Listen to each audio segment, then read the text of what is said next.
parmi nous. J'éclaterai en chant de triomphe.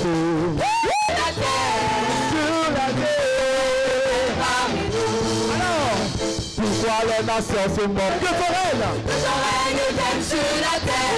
Sur la terre, parmi nous, parmi nous. Sur la terre, sur la terre, parmi nous, parmi nous. Que ton règne vienne sur la terre. Sur la terre. Alors, Dieu va faire encore. Dieu va faire encore. Oui, alléluia. Il guérit les malades, il ressuscite les morts. Il est puissant pour sauver, il ne change pas. Dieu va faire des miracles. Des miracles. Dieu va faire encore. Dieu va faire encore. Il ressuscite les morts. Il est puissant pour sauver, il ne change pas. Dieu va faire des miracles. Des miracles. Dieu va faire encore. Dieu va faire encore. Habitant. Dieu va faire encore. Dieu va faire encore. Habitant. Dieu va faire encore. Alléluia. Alléluia. Il guérit les malades, il ressuscite les morts. Il est qui ne change pas. Dieu va faire des miracles. Des miracles. Alors, on vous envoie. Dieu envoie Zacharie ce matin te dire que si tu es arrivé en 2022, ce n'est ni par ta force, ni par ta puissance, ni par les médecins, ni par ton argent, ni par ton travail, ni par ta promotion, ni par tes relations. Tu es arrivé en 2022 par la puissance du Saint-Esprit. Et le peuple de Dieu se lève et acclame le Seigneur. Tu te lèves et tu acclames le Seigneur. Tu te lèves et tu acclames le Seigneur.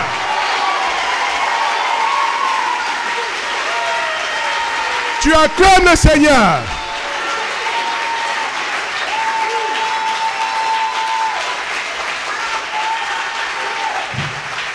Celui qui t'a fait rentrer dans l'année 2022 est celui qui tient l'univers dans les paumes de sa main. C'est lui qui allume le soleil tous les matins. C'est lui qui l'éteint tous les soirs. C'est lui qui calme les vagues de l'océan. C'est lui qui ouvre les yeux des aveugles.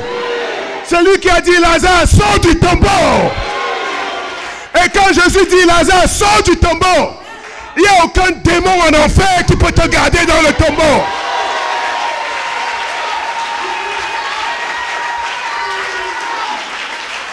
Et ce matin, le Saint-Esprit te dit, qu'importe comment tu étais en 2021, qu'importe ta tiédeur spirituelle, ta faiblesse, ta mondanité, tes œuvres qui n'ont pas plu à Dieu, ton déni de la grâce de Dieu, ce matin, Jésus te dit, sors du tombeau.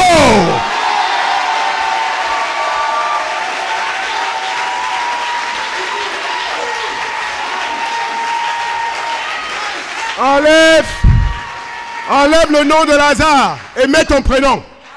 Je veux que chacun mette son prénom à la place de Lazare ce matin. Et je demande à tous ceux qui sont assis de se lever tout de suite. Ne laissez pas les chaînes vous retenir. Devant Dieu, on se lève même quand on est malade. Parce que quand tu es malade, tu cherches la guérison, il va te dire lève-toi et marche. Si tu restes assis, tu es mort. Et tu vas enlever le nom de Lazare, tu vas mettre ton prénom ce matin.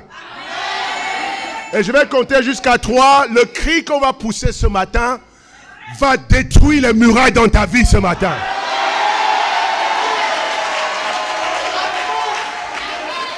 Donc mets ton prénom à la place de Lazare. Et la parole de Dieu ne retourne jamais à lui sans avoir produit d'effet.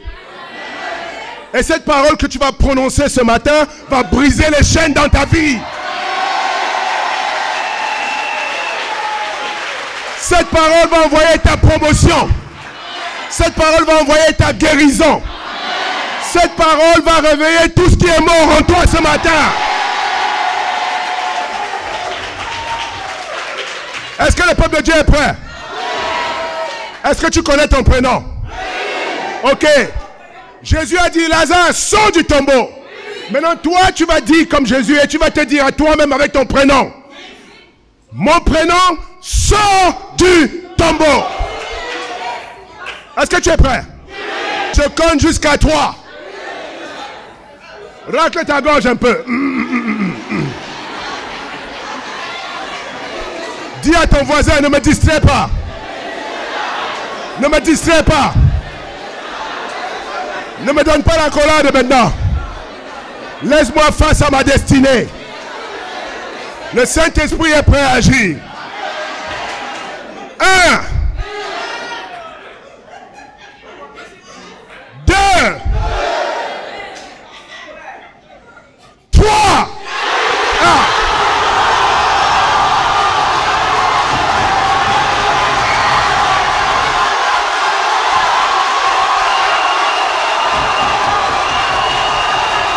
Sors du tombeau!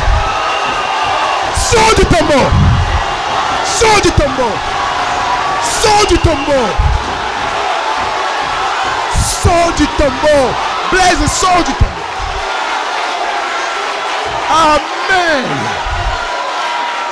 Amen! Et on acclame le Seigneur puissamment.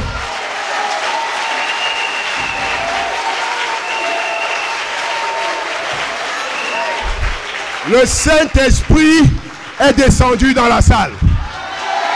On va voir 4 orateurs ce matin. Et ils vont venir nous décortiquer le Saint-Esprit pour le rendre présent dans la vie de chaque disciple. Le premier orateur va nous parler de n'attristez pas le Saint-Esprit. Comment peut-on attrister celui qui nous donne la puissance de vaincre le mal? Il doit devenir notre meilleur ami cette année. Et ce prédicateur, c'est notre frère Justin Kwalou, dirigeant de la région du Nord.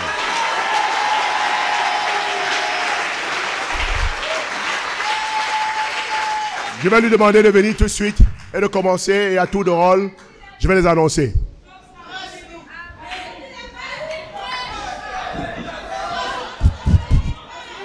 Amen. Bonjour, peuple de Dieu. Que Dieu vous bénisse. Frères et sœurs, le thème que je vais développer ce matin, c'est « N'attristez pas le Saint-Esprit ». Et cela est tiré de Éphésiens 4, verset 30. Frères et sœurs, lorsque tu as été baptisé, tu as reçu le don gratuit du Saint-Esprit. Et que cet esprit-là est ton guide. Mais après quelques années, après quelques jours, tu as commencé à poser des actes qui ont commencé à attrister l'esprit qui est en toi. Voilà pourquoi, en 2 Pierre 2, verset 20 au verset 22, la Bible dit, en effet, s'il n'a pas s'être retiré des souillures du monde par la connaissance du Seigneur et Sauveur Jésus-Christ, ils s'y engagent de nouveau et sont vaincus. Leur dernière condition est pire que la première, car mieux valait pour eux n'avoir pas connu la voie de la justice que de l'avoir connue et de se détourner du saint commandement qui leur avait été donné. Il leur est arrivé ce que dit un proverbe vrai. Le chien est retourné à ce qu'il avait vomi et la truie lavée s'est vautrée dans le bourbier. Frères et sœurs, voilà un peu la manière dont le Saint-Esprit décrit le comportement que tu es en train d'avoir dans ces derniers temps. Tu as commencé avec la puissance du Saint-Esprit. Et maintenant, tu as commencé, à cause du péché, tu as commencé à te détourner de cette voie. Et l'Esprit est en train de s'éteindre. La Bible dit ce matin, n'attriste pas le Saint-Esprit. Et j'ai 3 points ce matin. Le premier c'est, est-il vrai? Est-il vraiment possible d'attrister le Saint-Esprit? Oui, moi je réponds par l'affirmative, oui. C'est vrai, l'esprit que tu as reçu au baptême, qui est un esprit de force et de puissance, mais cet esprit ne cohabite pas avec le péché. Il y a quelque chose qui attriste le Saint-Esprit, c'est le péché. Et c'est ce qu'on appelle les œuvres mortes de l'esprit. Ton corps développe certains désirs, mais qui ne plaisent pas à l'esprit qui habite en toi. Et pour ça, nous l'avons vu en Galates 5, 19 à 21, que vous allez lire à la maison. Ce passage nous rappellent les œuvres mortes de l'esprit. Les œuvres mortes de la chair, plutôt. Ces œuvres-là, c'est des œuvres qui sont mortes. Et ça amène l'esprit qui est en toi de ne pas agir. Donc ce matin, ton comportement est en train d'attrister l'esprit qui est en toi. Voilà pourquoi tu vas te ressaisir. Et il y a une seule chose que Dieu attend de toi, c'est la repentance. Voilà pourquoi, avant même que tu sois baptisé, la Bible te dit, repens-toi et fais-toi baptiser pour recevoir le pardon de tes péchés et le don du Saint-Esprit. Alors, pour pouvoir permettre à l'Esprit de Dieu de venir habiter en toi et demeurer en toi, tu dois quitter le péché. Tu dois dire non au péché. Et la Bible dit quoi? En Proverbe 28, verset 13, que celui qui cache ses transgressions, celui-là ne réussit pas. Mais celui qui les avoue et les délaisse obtient miséricorde. Ce matin, Dieu veut que toi-même, tu identifies le péché dans ta vie, tu t'exposes par la confession, et puis maintenant, tu vas recevoir le pardon de ces péchés-là. Dieu veut que toi-même, tu t'exposes. Celui qui avoue et qui délaisse. Une chose est d'avouer, mais une autre chose est de se repentir, c'est-à-dire de laisser. Qu'est-ce que tu avoues, mais que tu n'es pas prêt à laisser? Ou bien qu'est-ce que tu n'es pas prêt aussi à avouer? C'est cela qui attriste le Saint-Esprit qui est en toi et qui est en train de l'éteindre. Frères et sœurs, en Ésaïe 63, verset 10, la Bible dit ceci. Ésaïe 63, verset 10, dit ceci. Mais ils ont été rebelles. Ils ont attristé son Esprit Saint. Et il est devenu leur ennemi. Et il a combattu contre eux. Mon frère, ma soeur, l'esprit que Dieu a mis en toi, par ta rébellion, cet esprit qui devait te guider, cet esprit qui devait t'utiliser à faire de grandes choses, cet esprit est tourné contre toi. Frère et sœur, ce que Dieu t'a donné pour t'aider à avancer et à avoir des victoires, la Bible dit, à cause de tes pratiques, à cause des œuvres mortes de la chair, cet esprit est tourné contre toi. Attention, lorsque l'esprit tourne contre toi, c'est grave. Nous allons voir. Le deuxième point, c'est comment pouvons-nous attrister le Saint-Esprit. Et qu'est-ce qui se passe lorsque nous attristons le Saint-Esprit? Lisons Actes 4, Éphésiens 4, et bien sûr, Éphésiens 4, 25 à 32. Éphésiens 4, la Bible dit ceci. Amen. C'est pourquoi renoncez au mensonge et que chacun de vous parle selon la vérité à son prochain, car nous sommes membres les uns des autres. Si vous vous mettez en colère, ne péchez point. Que le soleil ne se couche pas sur votre colère et ne donnez pas accès au diable. Que celui qui dérobait ne dérobe plus, mais plutôt qu'il travaille en faisant de ses mains ce qui est bien, pour avoir de quoi donner à celui qui est dans le besoin. Qu'il ne sorte de votre bouche aucune parole mauvaise, mais s'il y a lieu, quelques bonnes paroles qui servent à l'édification. Lui, il apporta le reste et le déposa aux pieds des apôtres. Pierre lui dit, Ananias, pourquoi Satan a-t-il rempli ton cœur au point que tu mentes au Saint-Esprit et que tu aies retenu une partie du prix du champ? S'il n'avait pas été vendu, ne te restait-il pas? Et après qu'il a été vendu, le prix n'était-il pas à ta disposition? Comment as-tu pu mettre en ton cœur un pareil dessein? Ce n'est pas à des hommes que tu as menti, mais à Dieu. Ananias, entendant ces paroles, tomba et expira. Une grande crainte s'empara donc de tous, l'assemblée. Frères et sœurs, voilà comment on ne défie pas l'Esprit de Dieu. Quand tu défies l'Esprit de Dieu, il agit tout de suite. Et la manière dont il agit, l'Esprit de Dieu ne pouvait pas laisser l'occasion parce que ça devait être une opportunité pour que la crainte soit véritable. Parce que quand on dit à la crainte, il y a des gens qui pensent que, comme d'autres dieux, c'est un Dieu d'amour. Mais sache que le Dieu, c'est un Dieu d'amour, mais c'est aussi un feu dévorant. Mais arrête. Si tu continues de persévérer dans l'attristement du Saint-Esprit, il va te montrer sa deuxième face, comme il a fait pendant Saphira. Ils ne sont pas morts parce qu'ils n'ont pas donné tout l'argent. Ce matin, que le diable ne te trompe pas. Ne dis pas non, et quand même ils ont donné. Oui, ils ont donné, mais ils ont menti. Frères et sœurs, est-ce que tu as des convictions sur le mensonge? Le mensonge est un péché pernicieux qui règne même dans l'église. On ment dans les stats. On nous appelle, tu ne mets pas, tu es assis chez toi. Non, j'arrive. Le portable fait mentir. Attention, à cause du mensonge, ce couple est mort. Frères et sœurs, est-ce que tu tentes l'Esprit de Dieu? Ananias avait l'opportunité de se ressaisir lorsque Pierre lui a dit, est-ce à ce prix-là que vous avez vendu le terrain? Il lui a dit, non, ce n'est pas à ce prix-là. Nous avons vendu à tel prix, mais nous-mêmes, nous avons des propres besoins. Nous avons décidé de donner ce montant à l'église et l'autre, on a pris pour régler nos propres problèmes. Il ne serait pas mort.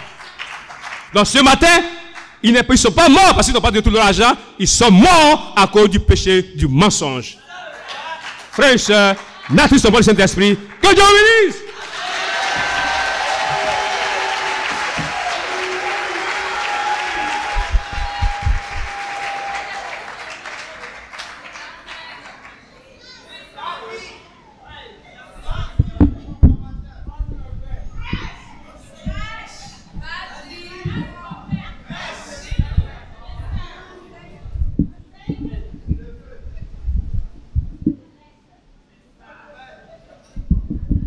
Bonjour frères et sœurs.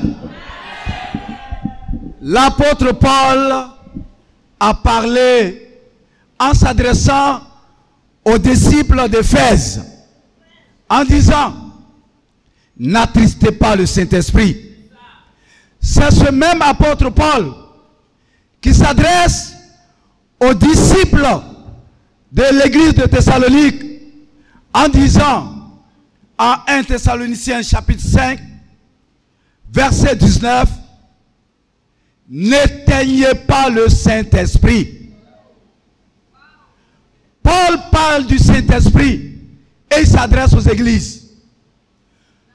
Ce matin, la parole de Dieu est vivante et Paul s'adresse à nous.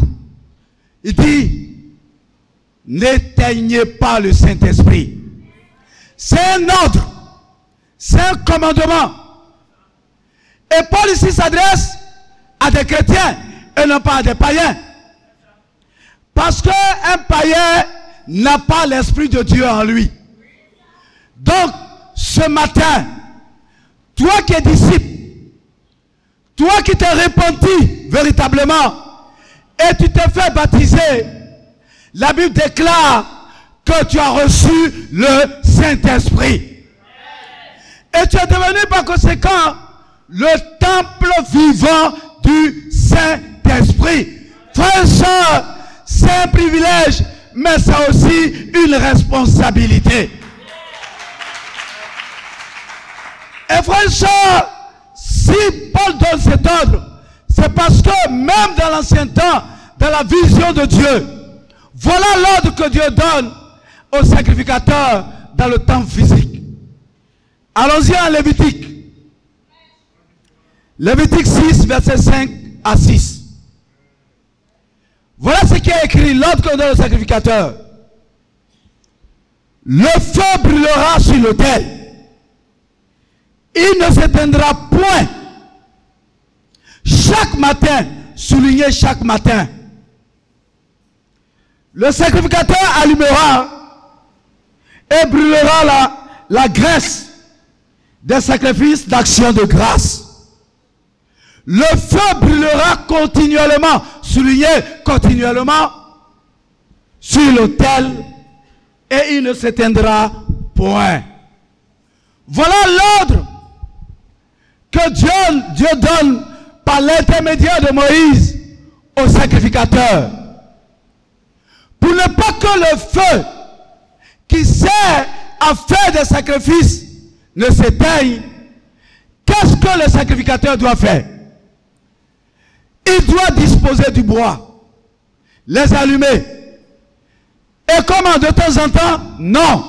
La Bible déclare ici que c'est chaque matin de chaque jour qu'il doit mettre du bois, allumer le feu, pour que le feu reste continuellement allumé. Parce que faute de bois, le feu s'éteint. Si le sacrificateur arrête de mettre du bois, le feu va s'éteindre. Nous comprenons, frères et sœurs, en tant que disciples, que nous, devenus le temple du Saint-Esprit, nous devons persévérer dans ce que Dieu a prescrit. Prescrit de faire, prescrit d'entendre, prescrit de dire, pour que le Saint-Esprit reste toujours allumé dans le temple vivant que nous sommes. Si tu arrêtes, le Saint-Esprit va s'éteindre. Pourquoi Paul ici utilise le mot s'éteindre? Parce que le Saint-Esprit est une lumière. Est comparé à une lumière. Le Saint-Esprit est comparé à une flamme. Le Saint-Esprit est comparé à un feu. Et l'année 2022, frères et sœurs, chaque disciple doit rester éclairé par le Saint-Esprit. Chaque disciple doit briller par ses œuvres. Et chaque disciple doit être bouillant pour la cause de Dieu ici à Abidjan. Voilà pourquoi, toi et moi, nous ne devons pas éteindre le Saint-Esprit. Et pour ce faire, nous devons persévérer dans trois choses qui sont étroitement liées au Saint-Esprit. Première chose, frères et sœurs, tu dois, toi et moi, avoir une relation de chaque jour avec la parole de Dieu.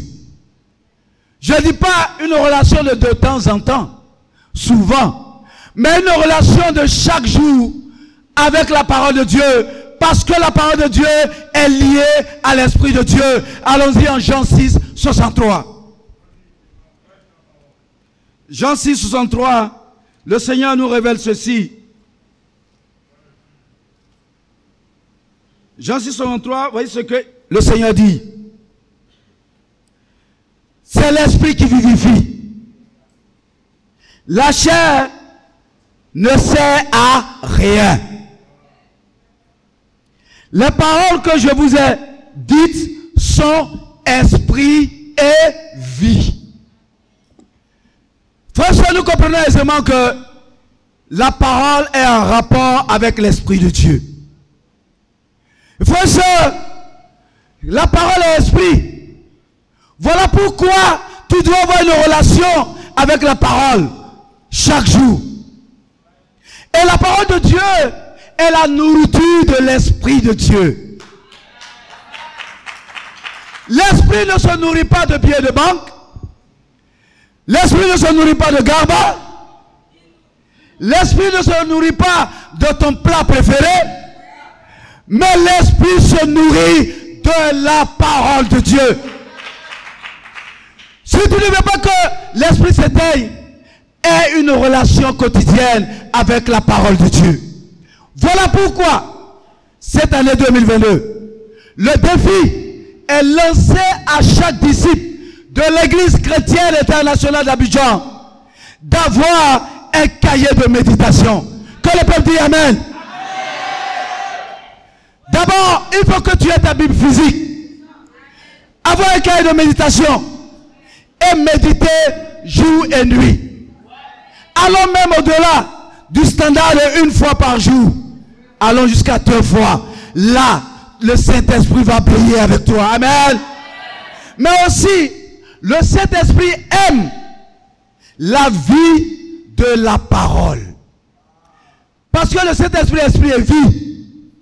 Il y a une vie que le Saint-Esprit aime. C'est la vie de la parole. Frères et sœurs, nous devons méditer, mais nous devons mettre en pratique ce que nous méditons. et vivre ce que la parole de Dieu dit. C'est en cela que le Saint-Esprit ne va pas s'éteindre. Arrêtons de vivre selon nos émotions. Arrêtons de vivre selon nos opinions. Arrêtons de vivre selon nos propres raisonnements. Arrêtons d'imiter le monde.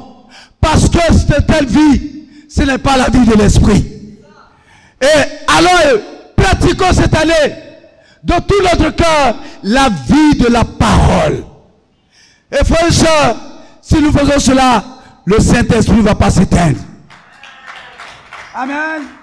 Aussi, frères et sœurs, si nous devons aussi maintenir la lampe du Saint-Esprit allumée, frères et sœurs, il y a une chose à laquelle le Saint-Esprit est lié, c'est la vie de prière. Avoir une vie de prière chaque jour, sans arrêter de prier. C'est pour ça Paul, en parlant aux chrétiens de Thessalonique, leur dit, priez sans cesse. Parce que la prière et l'esprit vont ensemble. Quand vous lisez Romains 8, verset 26, un passage qu'on connaît, parce que non loin de là, il y a, frères et sœurs, Romains 8, 28, qu'on connaît. Romains 8, verset 26, il est écrit, de même, aussi, l'Esprit nous aide. Vous voyez, l'Esprit nous aide dans notre faiblesse. Car nous ne savons pas ce qu'il nous convient de demander à Dieu dans nos prières. Mais l'Esprit lui-même intercède par des soupirs et des inexprimables. Voilà ce que la Bible dit. Le Saint-Esprit aime la vie de prière. Et le Saint-Esprit anime une vie de prière. Voilà pourquoi celui qui a une vie de prière intense est en collaboration et animé par le Saint-Esprit. Voilà pourquoi cette année, en tant que disciple, tu dois avoir une vie de prière intense, régulière, sans arrêter de prier. Prions sans cesse. C'est en cela que sacrifice vivant pour Dieu. Regardez le feu sur l'autel. Il sert à quoi? À faire quoi? À brûler les sacrifices. S'il n'y a pas de sacrifice, le feu n'a pas son rôle. Et frères et sœurs, cette année, Romains 12, verset 1 dit, toi et moi, nous devons des sacrifices vivants. On dit Amen. Des sacrifices saints. On dit Amen. Des sacrifices agréables à Dieu. Voilà pourquoi nous n'allons plus vivre pour nous-mêmes, mais nous allons vivre pour celui qui est mort à la croix et ressuscité pour nous. C'est ça la vie de sacrifice. Allons-y cette année. Vivons notre appel. Vivons le rêve de Dieu. Vivons les passions de Dieu. Et vous allez voir, le Saint-Esprit ne va pas s'éteindre. Et nous allons faire de grandes choses cette année. Que Dieu vous bénisse.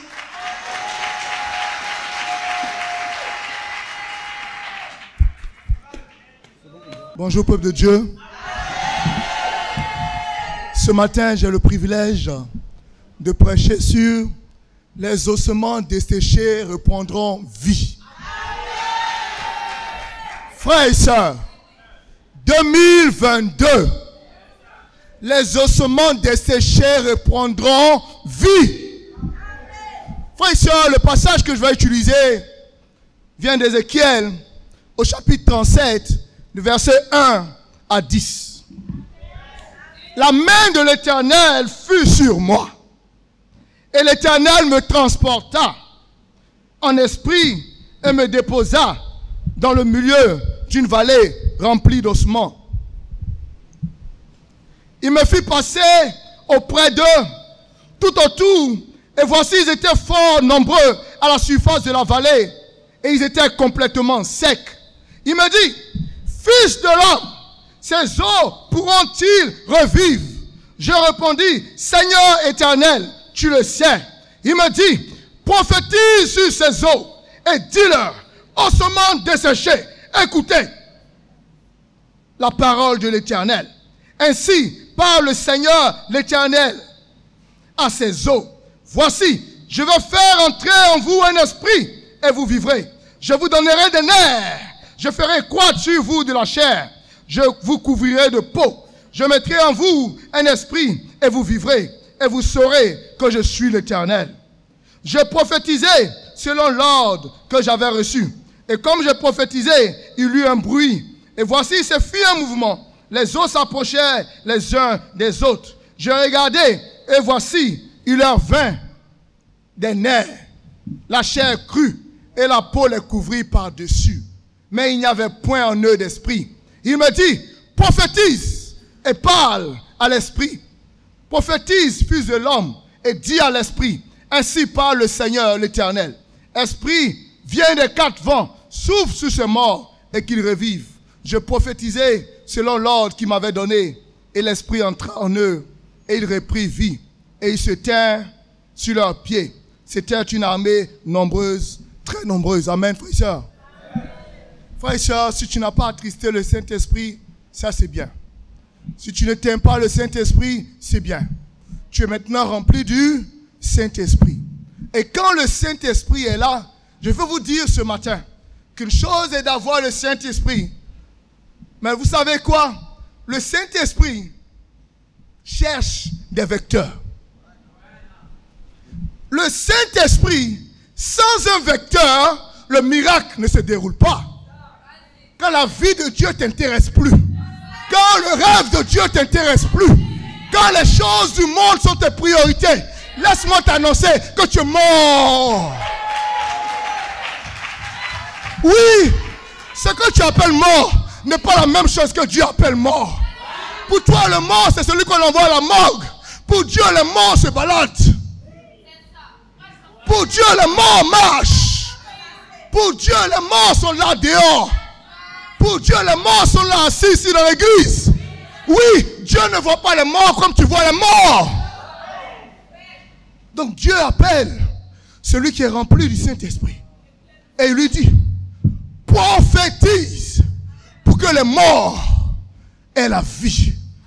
Laissez-moi vous dire que 2022, les morts dans cette église auront la vie. Est-ce que quelqu'un m'entend? 2022, les morts dans cette église auront la vie. 2022, les faibles deviendront forts. 2022, les mondains deviendront spirituels. 2022, il n'y aura personne dans cette salle qui aura la mentalité du monde. Oui, parce que ceux qui sont remplis du Saint-Esprit vont prophétiser. Amen, frères et sœurs. Vous savez, pour que le miracle arrive, chacun a sa responsabilité. Il y a la responsabilité du Saint-Esprit. Mais je suis venu t'annoncer qu'il y a aussi ta responsabilité. Tu te lèves et tu prophétises. Tu attends le Saint-Esprit. Le Saint-Esprit aussi t'attend. Oui, il t'attend. Il t'attend. Tu as ton rôle. Tu as ta part. Amen. Mes frères et sœurs, regardez. La Bible dit, amen. La Bible dit, prophétise au verset 4. Ézéchiel 37. Il me dit, verset 3. Il me dit, fils de l'homme, ces eaux tournent plus réviges. Au verset 4, il me dit, prophétise sur ces eaux. Et dis-leur, ossements desséchés, écoutez la parole de l'Éternel. Mon premier point, c'est prophétise la parole de l'Éternel. Vous savez quoi? Ta parole ne peut rien faire. Mais quand Dieu parle, la femme stérile accouche. Quand Dieu parle, les boiteux marchent. Quand Dieu parle, les aveugles voient. Quand Dieu parle, les ossements desséchés reprennent vie. Amen, frères et sœurs.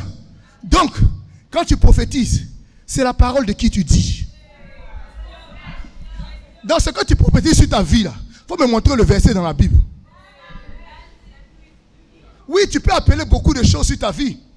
Mais rassure-toi que ce que tu veux appeler sur ta vie est écrit dans la Bible. 2022, regarde dans la Bible et appelle ce qui est dans la Bible sur ta vie. Non, je ne te dis pas comme les religieux d'appeler un visa. Je ne te dis pas d'appeler un voyage. Je ne te demande pas d'appeler une bénédiction. Je ne te dis pas de dire Seigneur, je cherche mariage. Non, nous ne sommes pas les religieux. Regarde ce qui est écrit dans la Bible et appelle ça sur ta vie en 2022. Prophétise la parole de l'Éternel. Amen, frère.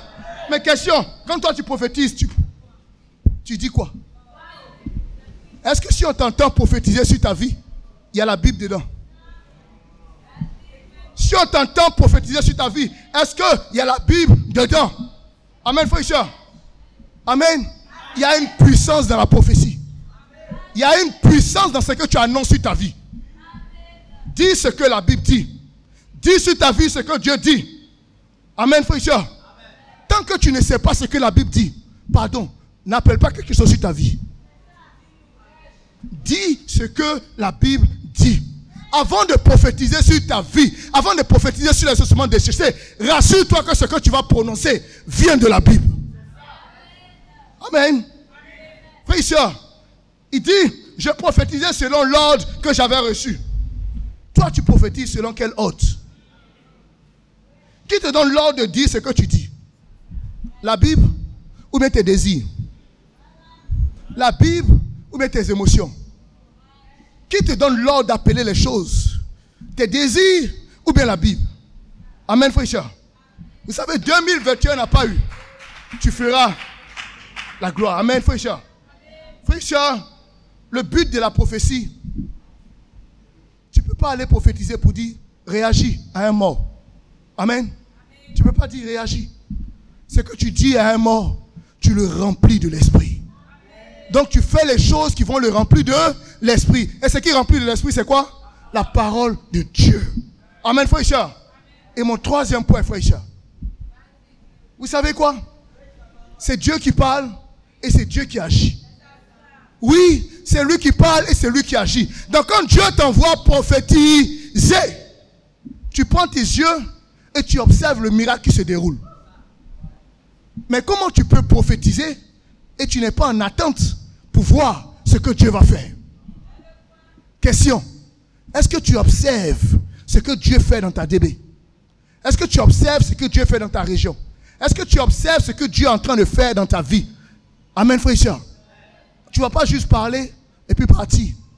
Quand tu parles, tu es en attente et tu es en attente des choses de Dieu. Qu'est-ce que tu veux voir dans ta DB, dans ta région, dans ton ministère cette année? Laisse-moi te dire une chose. Cette année, chacun de vous va donner vie à 4 morts. 2022, tu vas ouvrir ta bouche et tu vas prophétiser sur la vie de quelqu'un. Et tu vas donner vie à 4 morts. Il se balade dehors. Tu vas le croiser et tu vas dire, je prophétise sur ta vie. Tu passes des ténèbres à la lumière. Tu passes du péché à la vie de l'esprit. Tu vas prophétiser, mais tu ne peux que le faire si tu es rempli de l'esprit. Ça ne marche pas, hein? Ce n'est pas ton intelligence. Ce n'est pas ta sagesse. Ce n'est pas ta tête. C'est la puissance qui vient du Saint-Esprit. Vous pensez que frère Isha, il s'agit d'aller parler? Non, tu sors, tu prends le fascicule. Premier verset, allons-y. Deuxième verset. Non, tu n'as rien compris. C'est la puissance du Saint-Esprit. Si tu es conscient de cela, tu ne vas pas éteindre le Saint-Esprit. Si tu es conscient de cela, tu ne vas pas attrister le Saint-Esprit. Et si tu veux voir le miracle de Dieu, j'ai un seul message pour toi en 2022. Prophétise et les morts viendront à la vie. Que Dieu vous bénisse. Tout le peuple se faisait baptiser. Jésus fut aussi baptisé. Et pendant qu'il priait, le ciel s'ouvrit. Amen. Frères et sœurs, ce verset nous parle du baptême de Jésus. Et quand Jésus venait se faire baptiser, la Bible dit le peuple venait se faire baptiser. Et Jésus priait et le ciel est en train de s'ouvrir. Et pendant que le ciel s'ouvre, les âmes se déplacent et viennent se faire baptiser. Amen. Cette année, c'est l'année du Saint-Esprit. Mais c'est l'année où les hommes et les femmes de ta famille, de ton quartier, de ta région vont se lever et prendre la résolution de se faire baptiser. Amen. Et tout ça, c'est toi qui es le vecteur, parce que c'est toi que le Seigneur regarde. Il attend de toi que tu aies une vie de prière revêtue du Saint-Esprit. Et pour cela, j'ai 3 petits points pour toi. Amen. Le premier point, une vie de prière revêtue de l'Esprit se prépare. Amen. On va lire ensemble Marc chapitre 1, verset 35. La Bible dit, vers le matin, pendant qu'il faisait encore très sombre, il se leva et sortit pour aller dans un lieu désert où il pria. Amen. Vous voyez, voilà la méthode de Jésus pour baptiser beaucoup de personnes, pour avoir de l'impact.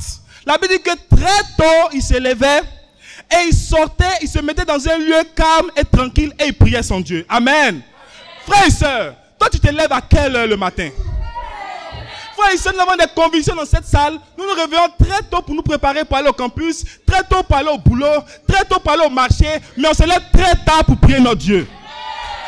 Et le Seigneur n'est pas content de ça, parce que les anges sont là, ils t'attendent pendant que toi tu dors. Mais sache que depuis l'Ancien Testament, les grands hommes avaient déjà compris cela. Avec David, en psaume 119, verset 147, David dit, je dévance l'aurore et j'écris. Et j'espère en tes promesses. Donc, pendant que le peuple paniquait, il y a Goliath. Qu'est-ce qu'on doit faire? Le peuple tremble. Tout le monde sait pas ce qu'il faut faire. David va dans la présence de Dieu. Il est revêtu de la puissance de Dieu et il vient et il terrasse Goliath. Frères et sœurs, il est l'heure que tu te lèves tôt le matin pour être revêtu de l'esprit et sortir pour avoir de l'impact dans ton quartier, dans ta DB et dans ta famille. Frères et sœurs, on va voir le cas de Moïse. Exode chapitre 34, verset 4. La Bible dit, Moïse taillait 2 tablettes de pierre. Comme les premières, il se leva de bon matin et monta sur la montagne de Sinaï, selon l'ordre que l'Éternel lui avait donné. Et il prit dans sa main 2 tablettes de pierre. Amen. Frère, si vous n'avez pas remarqué la similitude, Moïse était un homme d'impact. Moïse avait sorti le peuple d'Égypte. Mais regarde ce qu'il dit ici. La Bible dit qu'il se lève très tôt le matin avec les tablettes, avec la vision de l'Esprit, avec la vision de Dieu. Et il monte sur la montagne pour passer un temps avec son Dieu. Mais la Bible mentionne qu'il le fait selon la volonté de l'Éternel. La Bible dit que Moïse parlait avec Dieu comme on parle avec un homme. Donc ça veut dire qu'il savait plus de choses qu'il écrivait. Donc il avait compris que Dieu veut absolument que chaque disciple de cette église se lève tôt le matin pour parler à son Dieu. Cette année est ton année. C'est une année où tu vas te multiplier comme jamais ça ne s'est passé. Mais tu auras la victoire dans ton intimité avec Dieu. Et voilà pourquoi je passe au deuxième point. Une vie de prière revêtue de l'Esprit dit à Dieu ce que l'Esprit a dit. Jésus, pour choisir ses 12 gars, il s'est levé tôt le matin pour parler à Dieu. Il a choisi ses 12 gars. David a fait la même chose. Il est l'heure que tu te lèves le matin pour dire, Seigneur, j'ai 4 fruits qui m'attendent à Abidjan. Conduis-moi vers ces 4 fruits, Seigneur. Père, je dois payer 4 fois ma dîme pour l'offrande spéciale. Instruis-moi, ouvre mes yeux pour que je puisse trouver les moyens pour donner mon offrande spéciale. Mais c'était un test. Depuis dimanche passé, Dieu a donné les défis. Et je te pose la question pendant une semaine, qu'est-ce qui trottait dans tes pensées?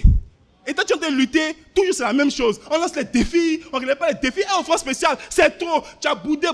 Aujourd'hui, tu te dis, mon fils, ma fille, c'est l'heure de la repentance. Fais comme Salomon. Dieu lui a dit, qu'est-ce que tu veux que je fasse pour toi? Il pouvait dire, donne-moi l'argent de poche, tout ça. Il dit, non, Seigneur, donne-moi la sagesse pour que je puisse accomplir ta volonté. Donc, demande à Dieu la sagesse pour être présent aux différents cultes. Confesse ton cœur, Père, je suis le spécialiste des gars qui mentent toujours à la DB. C'est toujours moi vers qui en cours. C'est moi qui vis de la débauche. C'est moi qui vis dans l'immoralité. Je suis fatigué. Cette année, c'est mon année. C'est l'année du Saint-Esprit. Je dois me lever et accomplir de grandes choses pour mon Dieu. Et au troisième point, une vie remplie de l'Esprit. Une vie remplie de l'Esprit te fait accomplir des exploits. Quand tu as fini ton temps avec Dieu, quand tu lui as parlé de tes défis, que tu dois relever dans ta DB, dans ton ministère, la puissance déjà en action et Dieu t'attend sur le terrain. Tu dois maintenant sortir dans la rue, parce que tes 4 gars sont dehors. Tu dois sortir dans la rue parce que ton offrande spéciale est dehors. Va prendre cette bénédiction et viens envoyer les âmes dans le royaume pour qu'ils soient convertis. Il est là que tu te lèves. Parce que si tu pries, mais que tu ne sors pas, ça ne sert à rien. Il est là que tu te lèves, frères et sœurs. Et j'aimerais remercier le Seigneur parce que ça m'a rappelé une année où j'étais à Daoukro. J'ai fait 3 ans en tant qu'étudiant. Et grâce à l'enseignement que Blaise nous a donné, en tant qu'étudiant, on faisait notre culte. On avait notre salle. On adorait notre Dieu. On a porté du fruit. Et j'étais le dirigeant là-bas. Et quand on a fini, je devais partir à la veille. Je donne de dire à Dieu, Seigneur, je te remercie de ce que tu as fait pendant ces années-là. Je vais rentrer sur Abidjan. Vraiment, quelle grâce. On a le privilège d'avoir un culte spécial animé par Blaise qui s'est dépassé depuis Abidjan. Et j'ai osé dire à Dieu, si ça t'a plu et si tu as aimé, je commande que tu fasses scintiller le ciel pendant 5 secondes. J'ai osé dire ça à Dieu et Dieu a fait automatiquement. J'étais terrorisé. Je suis rentré à la maison courant. Et là, j'ai commencé à dire, ce Dieu n'est pas un petit Dieu. Et quand je suis revenu sur Abidjan, immédiatement, je suis retourné au staff. Et depuis plusieurs années ici au staff, c'est là-bas, j'étais au staff, j'ai fait mon stage, je vais à l'école, j'ai fait mon BTS, j'ai continué tout ce qu'il faut faire jusqu'à ce que je laisse mon boulot l'année passée pour travailler en plein temps. Frère et soeur, il est l'heure que tu te lèves, que tu aies de l'impact dans ta région, que tu portes du fruit. Tu ne seras pas seul, tu vas te multiplier cette année. Dieu l'a déjà dit. Lève-toi et va dans la rue et le nom de Dieu va être glorifié. Je vous remercie.